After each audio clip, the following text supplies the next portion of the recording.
जय माता दी दोस्तों भारत में कुछ त्योहार धार्मिक पहचान के साथ साथ क्षेत्र विशेष की संस्कृति के परिचायक भी हैं। इन त्योहारों में किसी न किसी रूप में प्रत्येक धर्म के लोग शामिल रहते हैं। जिस तरह पश्चिम बंगाल की दुर्गा पूजा आज पूरे देश में प्रचलित हो चुकी है, उसी प्रकार महाराष्ट्र में धूमधाम से मनाई जाने वाली गणेश चतुर्थी का उत्सव भी पूरे देश में मनाया जाता है।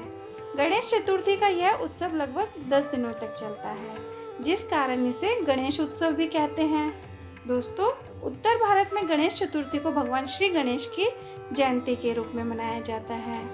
दोस्तों, जैसा कि आप जानते हैं कि हमने अपनी पिछली वीडियो में गणेश उत्सव क्यों मनाया जाता है और इसे 10 दिनों तक क्यों मनाते हैं के विषय में बात की थी, और आज इस वीडियो में हम गणेश चतुर्थी की कथा के विषय में बात करेंगे। तो दोस्तों, आइए बात करते हैं। तो आइए जानते हैं गणेश चतुर्थी की कथा के बारे में। दोस्तों, शिव पुराण के अंतर्गत रुद्र संहिता के चतुर्थ खंड में यह वर्णन है कि माता पार्वती ने स्नान करने से पूर्व अपने महल से एक बालक को उत्पन्न करके उसे अपना द्वारपाल बना दिया था। शिव जी ने जब प्रवेश करना चाहा तब बालक ने उन्हें रोक दिया। इस पर शिव गणों ने बालक से भयंकर युद्ध किया, परंतु संग्राम में उन्हें कोई पराजित नहीं कर सका। इसके पश्चात भगवान शिव ने क्रोधित होकर अपने त्रिशूल से उस बालक का सर काट दिया। इससे माता पार्वती क्रोधित हो उठी और उन्होंने प्रलय करने की ठान ली। भयभीत देवताओं ने देवर्षि नारद की सलाह पर जगदम्बा की स्तुति करके उन्हें शांत किया।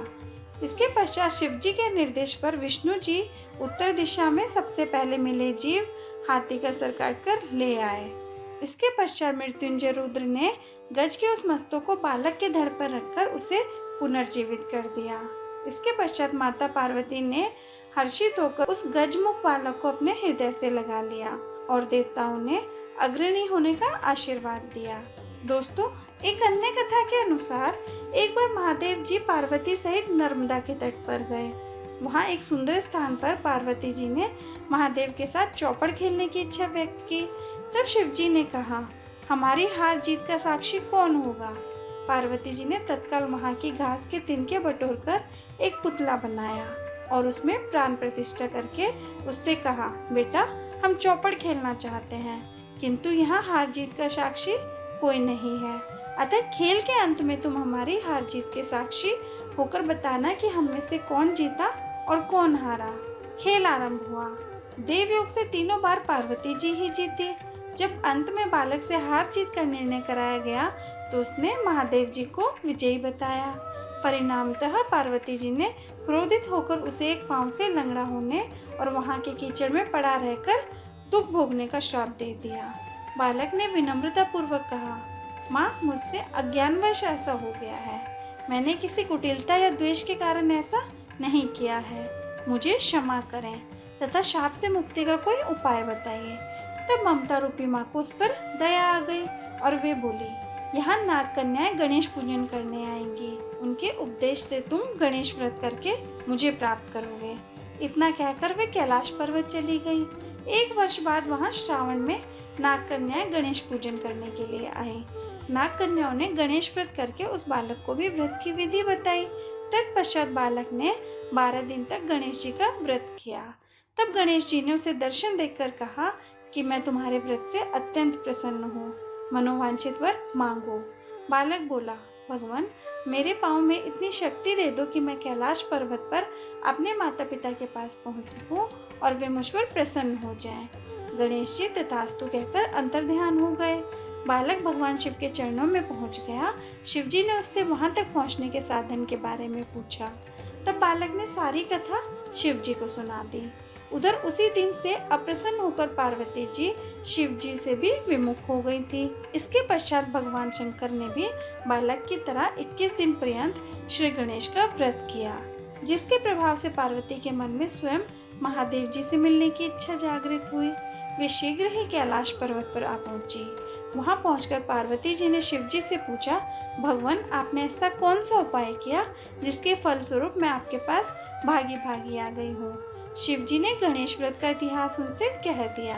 तब पार्वती जी ने अपने पुत्र कार्तिकेय से मिलने की इच्छा से 21 दिन पर्यंत 21-21 की संख्या में दुर्वा, पुष्प तथा लड्डुओं से गणेश जी का पूजन किया। 21वें दिन कार्तिकेय स्वयं ही पार्वती जी से आ मिले।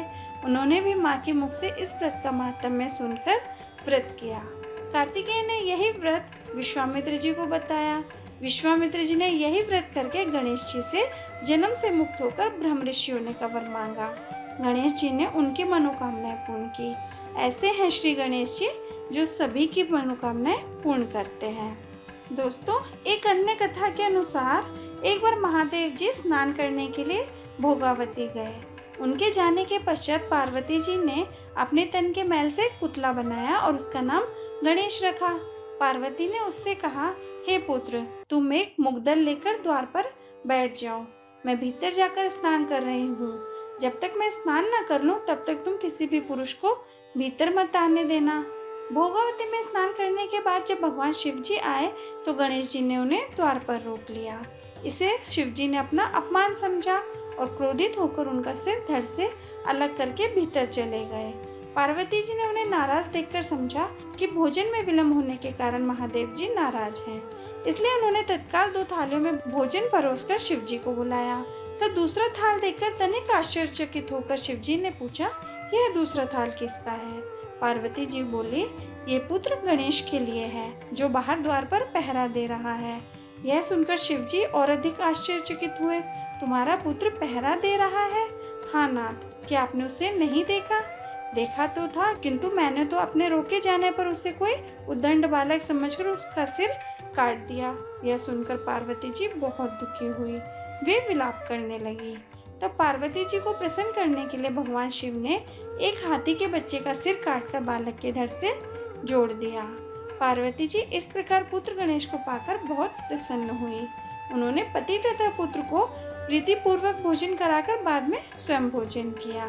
दोस्तों, यह घटना भाद्रपद शुक्ल चतुर्थी को हुई थी, इसलिए यह तिथि पुण्य पर्व के रूप में मनाई जाती है। जो भी गणेश जी का पूजन करता है, गणेश जी उसकी सभी इच्छाएं पूरी करते हैं। दोस्तों, अगर आपको मेरी ये वीडियो पसंद आई हो तो प्लीज़ वीडियो को लाइक कीजिए, शेयर कीजिए और चैनल को सब्सक्राइब करना ना भूलें। Thank you.